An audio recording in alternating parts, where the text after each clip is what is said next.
Ny mofinaina isan'andro atolotry ny mpitandrina rakotina valina maoly.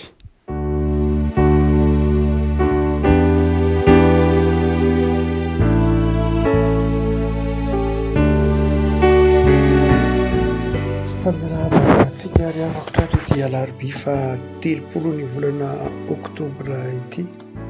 Ny mofinaina voalahatra ho antsika dia ny pistily nosoratana ho an'ny Kolosianina toko 7, Kolosianina toko 7 andininy 5 ka hatramin'ny andininy 11. Kolosianina toko 7 andininy 5 ka hatramin'ny 11. Amin'ny anaran'i Jesosy. Koa vonoiny momba ny tenanareo izay etỳ an-tany dia fitsangatsangana, fahalitoana, firehetam-po, fanirian-dratsy ary fieremana dia fanompo-tsampy izany. Fa izany zavatra izany no nahatonga ny fahatesegan'Andriamanitra amin'ny zanaky ny tsy fanarahana. Izany koa no naleha anareo fahiny, fony mbola velona taminy ianareo. Fa ankehitriny esoroko izao rehetra izao dia fahatezerana, fiafonafonana, lolo-po, fitenenan-dratsy, teny mahamenatra avy amin'ny vavanareo. Aza mifandainga ianareo, fa ifanarianareo ny toetra taloha mba amin'ny asany, ary efa notafianareo ny toetra vaovao izay havaozina ho amin'ny fahalalana tsara araka ny endrik'izay nahary azy. Fa amin'izany dia tsy misy jentilisa sy jiosy, na voafora sy tsy voafora, na baribarianina sy sikitianina, na andevo sy tsy andevo, fa Kristy no zavatra rehetra sady amin'ny rehetra. Ray masino, manamasinana amin'ny fahamarinana, ny teninao no fahamarinana. Amen. Fiavaozan'ny mpino no asehony ity perikopana nandritra ny volana oktobra maty farany ity moa. Ny antony teny hoe miavao ny mpino dia noho ny volana oktobra izay nibanjina ny fiangonana protestanta eran-tany nahatsiarovan'izy ireo ny fantsipivavahana tany amin'ny taonjato faha 19. Ary dia ny lohahevitra tandrify amin'izany fantsipivavahana izany no fahavahana nandritra ny volana oktobra. Mamaran'izany tsika dia asehony ity toko 7 ity ara fa ny fiainam-baovao izay iainan'ny mpino dia fiainana niala tamin'ny baikon'izao tontolo izao, niala tamin'ny baikon'ny nofo, niala tamin'ny baikon'ny faharatsiana. Indraindray moa ao anatin'ny maha olombelona dia misy olona mora mandray anatra ary misy tsy mora mandray anatra. Ny kristiana tany Kolosia dia azo lazaina hoe tsy dia mba nanana olona loatra. Mora nandray anatra izy rehefa nanarin'i Paoly. Ny Koritianina somary ataontsika hoe mafimafy lo ihany, porofo izany ny taratasy lavan'ny Koritianina, ny teny mahery ny tenenin'i Paoly an'ny Koritianina, satria samy manana ny toetrany, ny fiangonana samy manana ny toetrany olona. Ny kristiana tao Kolosia mba ny kristiana tao Tesalonika dia tsy dia tena nahitana olana loatra ara-potom-pinoana ary na dia mananatra azy mafy ary Paoly amina teny mahery sasatsasany dia azo lazaina hoe nihitsy mora ihany izy ireo. Io moa amin'ny lafin'ny psikolojika dia rehefa mamaly ny olona ka anarina dia tsy miova mihitsy izy. Izany hoe ny olona nahafantarana hoe vonona niova ny olona dia izy tsy mamaly rehefa anarina, izy tsy manamary-tena. Fa rehefa manamary-tena ny olona anankiray ka anarina, na hitsy ny olona anankiray ka anarina ka manamary-tena miaro dia tsy vonona handray mihitsy izy zany ilay fanitsinana, ilay fananarana izay atao aminy. Ary matetika hita izany ao amin'ny saotra masina mahatonga an'i Paoly indray indroa manoratra na intelo manoratra tahaka ny taon'ny Korito mihitsy aza. Fa ny Koritiana moa tia tany taratasy anankiray. Satria misy zavatra averimberina dia matetika miaro-tena na mamaly na mihevitra ilay miteny ho diso indray, na mihevitra ilay anatra ho tsotandrify ny tena dia tsy miova, tsy mandray ninina mihitsy dia mazava ho azy tsy miova fa miverina amin'iny fahazarana iny ihany, miverina amin'iny ataontsika hoe fahadisoana iny ihany. Teo amin'ny tantaran'ny fiangonana dia ny ainan'ny fiangonana izany. Isan'izay nitenena Martin Luther mafy famerimberentsika ny hoe Martin Luther dia tsy nieritreritra mihitsy ny hanorina fiangonana. Martin Luther dia tsy nieritreritra mihitsy ny hanorina fiangonana fa nieritreritra ny hoe hanitsy sy hanamboatra ny fiangonana hifanaraka amin'ny soratra masina, hifanaraka amin'ilay zay heveriny ho toetra tena izy arak'izay nanorenan'ny tompo azy.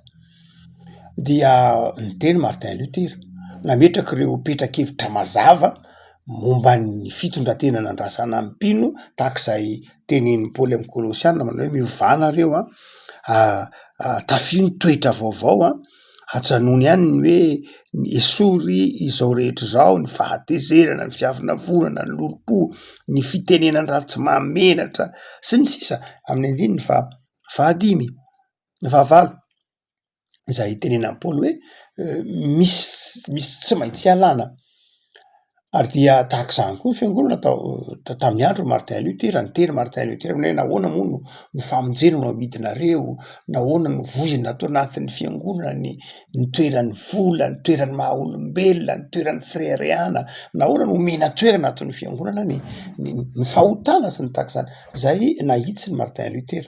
Ary nitao Martin Luther manao hoe ny tenin'Andriamanitra no ampianarina, ny tenin'Andriamanitra no toriana, ny tenin'Andriamanitra no manitsy ny fiangonana, ny tenin'Andriamanitra no mitaiza ny fiainam-panahin'ny mpino, fa tsy ny fombafomba maro isan-karazany, tsy ny tsy anjery, tsy ny endrika ivelany, zany rehetra de fitaovana ihany, fa ny zava-dehibe de ny hoe ny finoana ny Kristy mpamonjy, finoana ny famelan-keloka.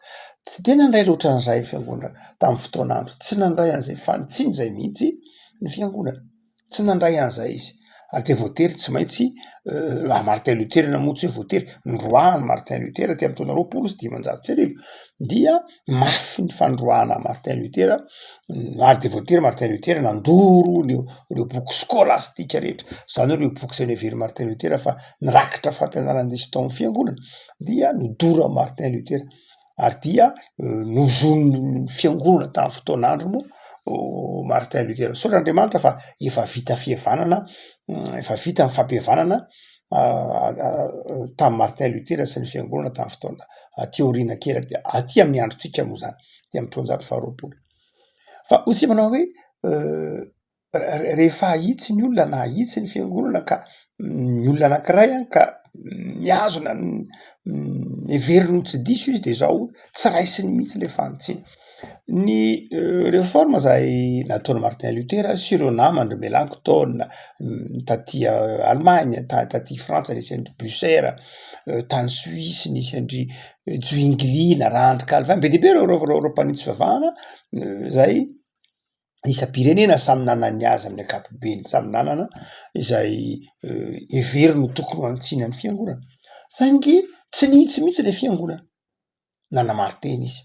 Ary ny Concile de Trente, ny Concile de Trente zay nataon'ny fiangonana tamin'ny fotoan'andro, tanelanelan'ny taona 585 ka hatramin'ny taona 390 910 taona io concile io, izay niezaka nanitsy teny izy, zay anankiray, niezaka nanitsy teny izy saingy tsy nanitsy tena arak'izay izay nitakiny Martin Luther, nantakiny ny Saotra Masina, fa niezaka nanitsy tena tamin'ny lafiny hoe aleo ho amafisina ny fahefan'ny papa, aleo zay antsoina hoe église tridentine avy amin'ny teny hoe Trente, fiangonana izay nateraky ny fiavaozan'ny concile lehibe tany Trente ny taona 580 ka hatramin'ny taona 390. Tsy ny marina fa nihitsy ny fiangonana katolika tao aorianan'izay.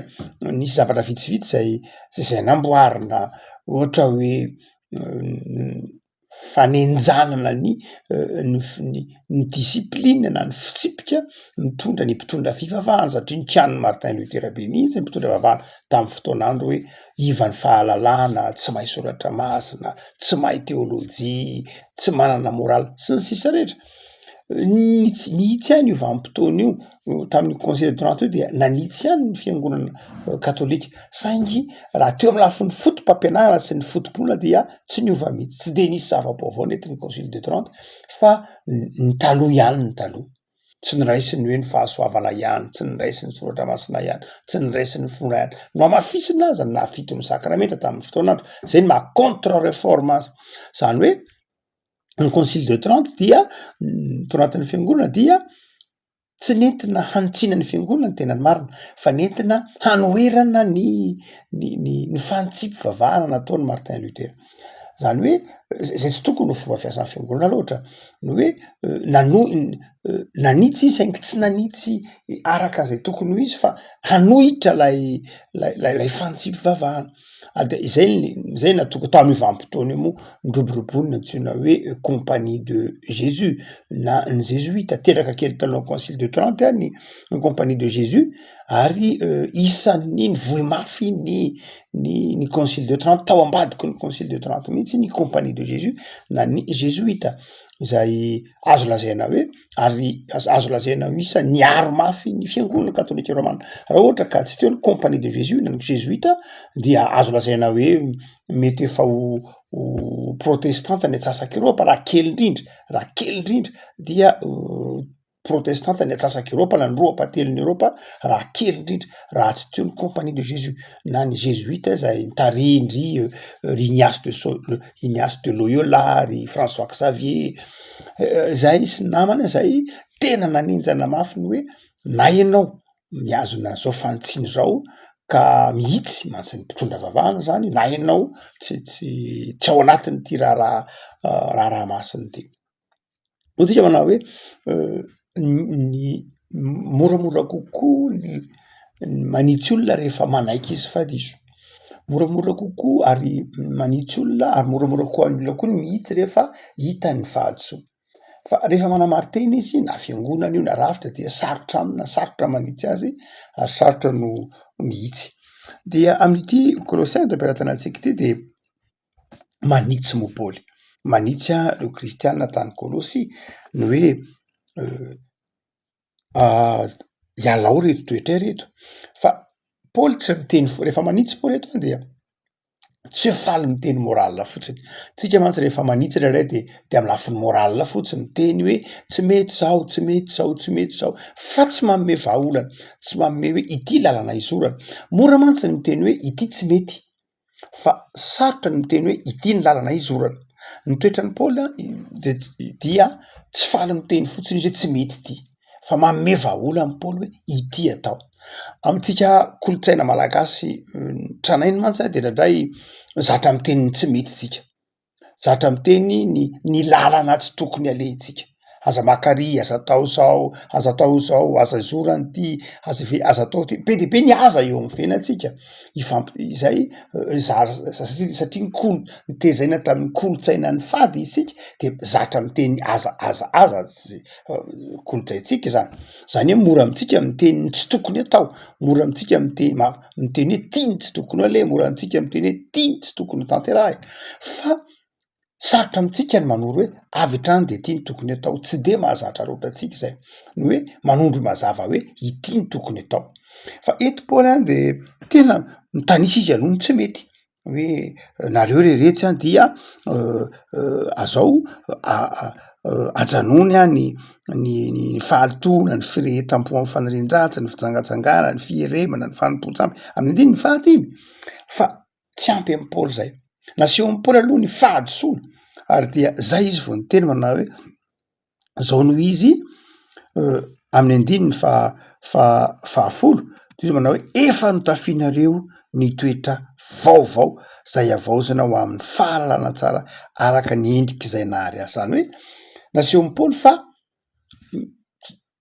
tsy hoe nitanisany tsy mety fotsiny, fa izy manao hoe hitafy le toetra vaovao, zay le vahaolana. Miala amin'ity fa ity ny tokony andehanana ny toetra vaovao. Otrika manao hoe Martin Luther raha nanakina ny fiainan'ny fiangonana tamin'ny fotoanandro dia tsy hoe nanakina fiainanakina fotsiny, fa nilaza hoe zao ny lalana tokony izorana. Betsaka ny olona zay mijoro mpanitsy, betsaka ny olona zay mijoro ataontsika koa hoe mety manakina, saingy manakina fe manakina fotsiny. Indray tsy mety tsy toetra kristianina ny hoe manakina fe manakina fotsiny, fa tena mitondra vahaolana. hoe ity tsy mety ary ity kosa ny vahaolana, ity tsy mety ary izao kosa no tokony ataotsika, ity tsy mety ary izao no manamboarantsika azy. Izay fahavononana izay hiara-mitondra am'ilay olona ilay tsy mety dia nananany Paoly zay. Zany hoe tsy mpitaza fotsiny, tsy mpandatsa fotsiny, fa i Paoly dia toy ny hiara-mitondra tam'ilay olona le fahadisoana ka ny termina hoe andao izy ty ho avaozina, andao izy ty amboarina, ary dia ao am Kristy lay nahary ny zavatra rehetra, ao no hanovozantsika zany fiavaozana zany. Afaka malala isan'ny toe-po zay ampianarin'ny Paoly atsika ary ampianariny Saotra Masina atsika ny hoe rehefa miteny dia rehefa anarina aloha dia ny zava-dehibe de zao miay mandray anatra. Tsy be fahamaliana, mety aminao le izy de raisanao, tsy mety aminao le izy dia ajanonao fotsiny ihany fa tsy voatery hoe manamary-tenana zavatra tahaka zany. Fa ny faharoa dia ho an'ny mpananatra kosa de zao tsy tokony ho mijanona fotsiny amin'ny hoe fitenenana lafiny moral, fanakianana zay mahatonga mety fahakivinana, fahamoizam-po na fiarovan-tena, fanamarinan-tena fotsiny amin'ilay anarina, fa zava-dehibe ny anehoanao fitiavana aminy ka anehoanao hoe zao le vahaolana, ity tsy mety ataonao, ity tsy mety ataon'ny fiangonana, ity tsy mety, fa ity kosa ny tokony ho izy, ity ny lalana, ity ny tokony atao dia metsara ny zavatra anankiray. Zany hoe nasehon'ny Paoly fa raha miteny Paoly dia tsy ho amin'ny tompontsoa am'ilay, tsy ho amin'ny tompontsoa amin'ny Paoly loatra, fa ho amin'ny tompontsoa an'ilay olona anarina, lay fiangonana anarina, lay olona tenenina. Ary rehefa tsapan'ilay olona, tsapan'ilay fiangonana na lay olona tenenina, fa makamy tompontsoany, makamy mahatsara azy de raisiny ihany io.